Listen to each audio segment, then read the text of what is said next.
When has someone gone the extra mile to love you? For me, it was actually this past Sunday.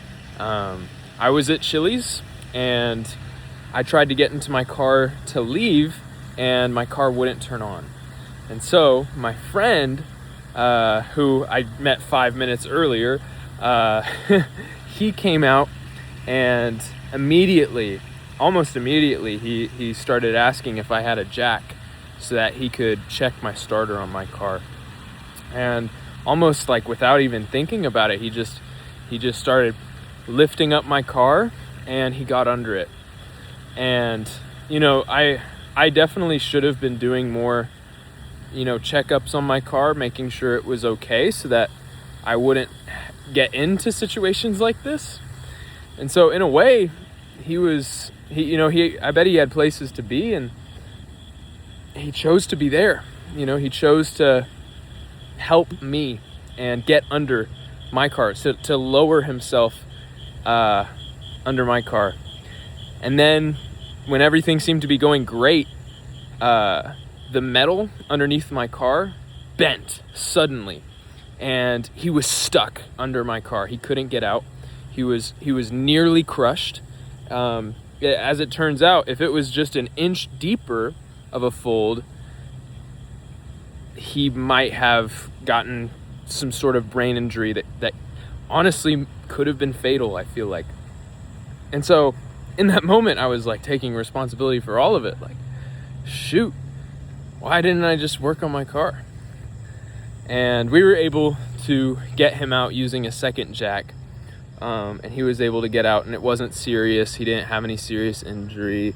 Just a little scrape right there, and definitely probably wasn't comfortable for the amount of time he was under my car. But it just kind of served to me as a reminder of what Jesus did for us. He lowered himself.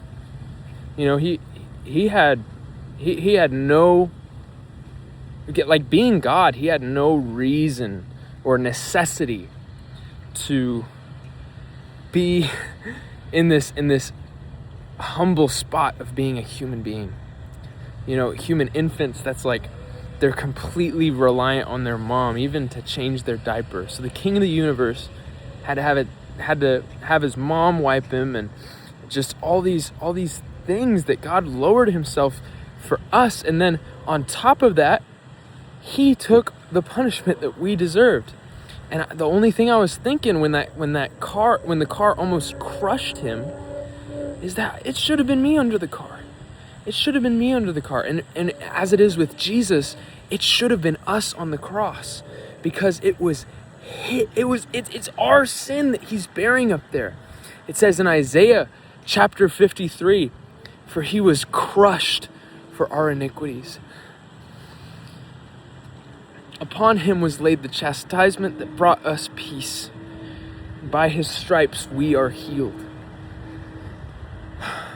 And so what I experienced in that parking lot was so much deeper than just like an accident. It was an important moment of me understanding like what God's heart for us is, that he would lay down his life.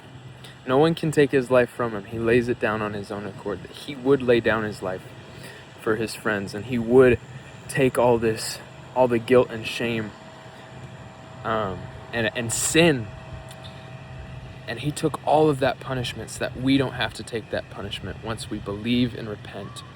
And if you haven't made that decision to believe in the gospel and repent of those sins that nailed Jesus to the cross, just believe that he was a real man and he really died. He really rose again on the third day after 3 days of being in the grave.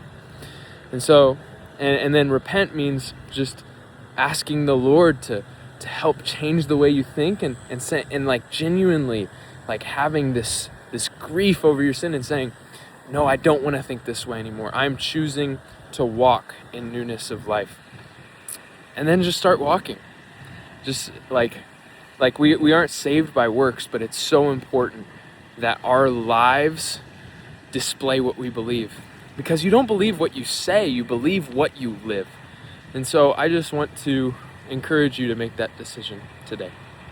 God bless.